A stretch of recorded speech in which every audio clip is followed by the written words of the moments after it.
Bel tanda masuk telah berbunyi. Kepada seluruh siswa untuk segera masuk kelasnya masing-masing.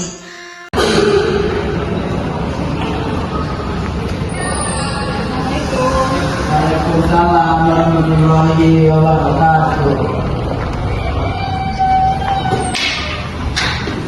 Selamat pagi anak-anak sekalian.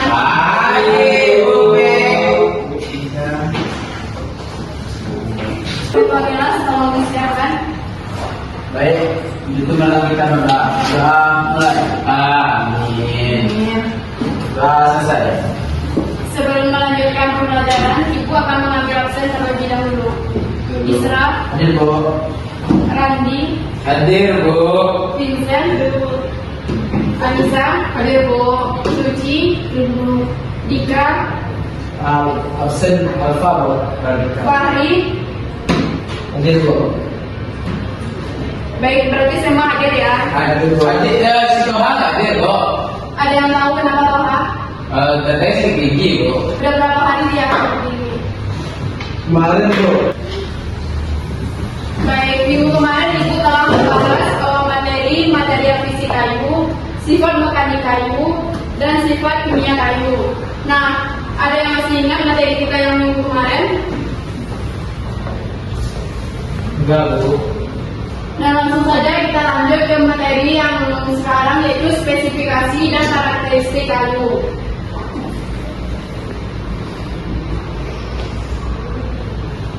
Nah, mutu kelas kayu dibagi menjadi dua, yaitu yang pertama mutu kayu, dua kelas kayu.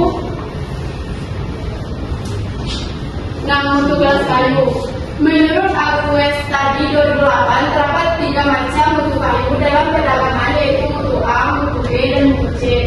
Kayu mutu C adalah kayu yang tidak termasuk dalam golongan kayu mutu A dan mutu B. Menurut Peraturan Konstruksi Kayu Indonesia (PKKI) 1991, kayu mutu A dan mutu B harus memenuhi syarat sebagai berikut. Syarat kayu mutu A yang pertama yaitu kayu harus kering, udara kadar air lebih kurang dari 15%. Yang kedua, besar mata kayu tidak melebihi 1/6 lebar muka kayu atau tidak boleh lebih besar dari 3,5 cm.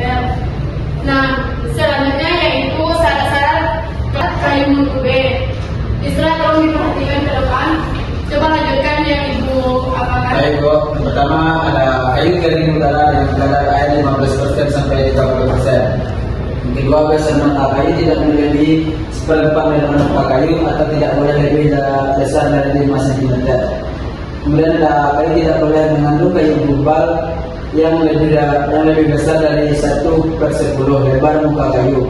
Kemudian ada miring arah seret tangen maksimum 1/7. Kemudian letak arah radial tidak boleh lebih besar dari 1/3 tebal kayu, dan letak arah lingkaran tumbuh tidak boleh lebih besar dari 1/4 tebal kayu. Nah, dari syarat kayu mutu B yang dijelaskan dari temanya tadi, apakah anak-anak sekalian paham? Paham, Bu? Fahri, kalau perhatikan di depan Fahri. Iya, Bu. Selanjutnya yaitu kelas kayu. Nah, di kelas kayu ini kita akan membahas keawetannya, yaitu yang menentukan keawetan kayu adalah daya tahan kayu terhadap pengaruh kerusakan oleh rayap-rayap, serangga, binatang-binatang kecil lain, serta pengaruh cuaca. Nah, parameter-parameter di bawah ini digunakan untuk menentukan tingkat keawetan kayu. Yang pertama yaitu kayu ditempatkan di tanah lembab. Yang kedua, kayu ditempatkan di tempat yang tidak terlindung tetapi dicegah masuknya air ke dalam tempat penyimpanan. Nah, yang ketiga yaitu kayu ditempatkan di tempat terlindung dan dipelihara. Selanjutnya, kayu dimakan rayap, dan seterusnya yaitu kayu dimakan oleh serangga yang lain, kumbang, buku kayu. Nah, ini materi yang Ibu sampaikan yang keawetan ini, apakah Anda sudah paham dengan satu kesatuannya itu? Paham, Bu. Udah, Bu. Nah, selanjutnya Ibu akan melanjutkan materi tingkat pemakaiannya. Nah, di sini ada 5 macam tingkat pemakaian kayu, yaitu yang pertama tingkat 1 dan 2 untuk keperluan produksi berat tidak terlindung dan terkena tanah lembab yang termasuk kayu tingkat 1 antara lain adalah kayu jati, merbau, bangkirai, belian, dan resa. Yang termasuk tingkat 2 antara lain adalah rasa mada, rasa mala, merawan, dan lain-lain. Nah, yang kedua yaitu tingkat ketiga untuk keperluan konstruksi darat yang terlindung yang termasuk tingkat 3 antara lain kayu tuspa, kamper, proyek. Nah, yang ketiga yaitu tingkat 4 untuk konstruksi ringan yang terlindung antara lain adalah kayu meranti, suren, dan lain-lainnya. Selanjutnya yang tingkat 4 yaitu untuk konstruksi ringan yang terlindung antara lain adalah kayu meranti, suren, dan lain-lainnya.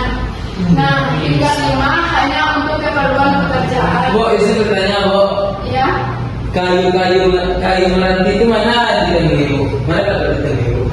Nah, kayu meranti itu dapat kita temui di toko bangunan. Sebelum dari toko bangunan itu akan diproses dari bulan oleh tukang apanya dan akan dijual ke. Di mana untuk tempat penghasilan yang banyak, Bu? Kayu meranti ya, Sumatera atau Kalimantan? Di mana tuh, Bu? Di daerah Sumatera ini banyak kayu-kayu yang ada kayu meranti, kayu suren, dan kayu. Di daerah mana tuh, Bu? Kayak di pesisir selatan ada tuh. Apakah dipahami dengan jawaban Ibu? Paham, Bu. Materi selanjutnya yaitu kekurangan kayu sebagai bahan konstruksi. Bisa tolong dibacakan?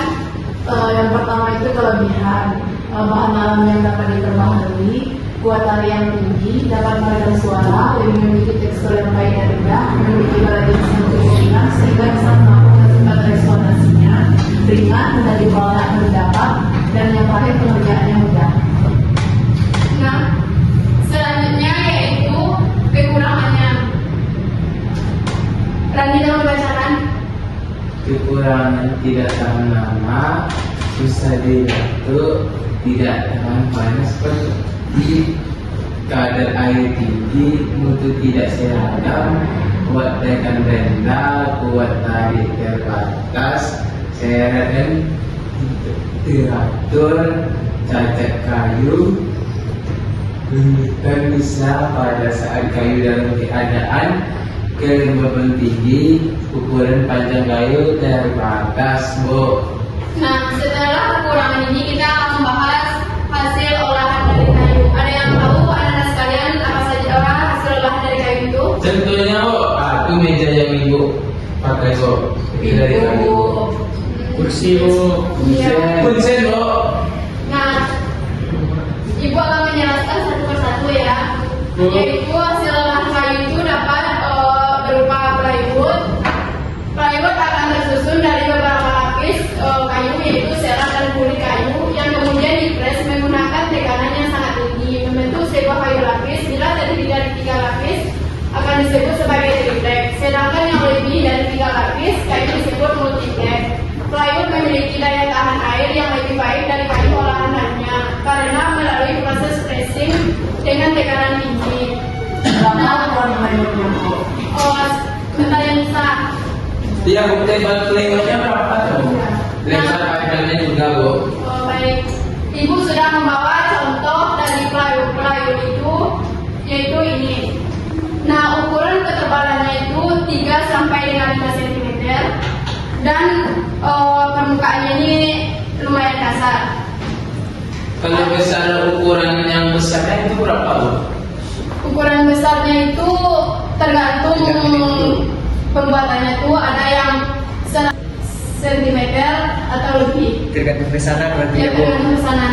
Nah, ada Berarti yang enggak kalau orang menjual itu, Bu, kayak ada selnya di toko bangunan, Bu. Kalau yang orang jual itu udah disediakan, Bu. Kayak itu ukurannya semua, Bu. Pernah saya tanya tidak ada ukuran yang lebih besar dari itu, katanya, Bu. Gimana tuh, Bu? mungkin itu ukurannya 1 meter sampai dengan 2 meter.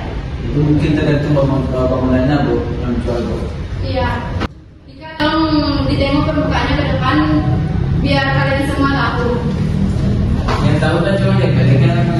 Nanti akan Ibu suruh satu persatu ke ruangan praktek kita untuk menengoknya. Ya, Ibu. Yuk. Baik. selanjutnya yaitu blockboard. Nah, jenis kayu olahan untuk furnitur yang satu ini memiliki kemiripan dengan plywood.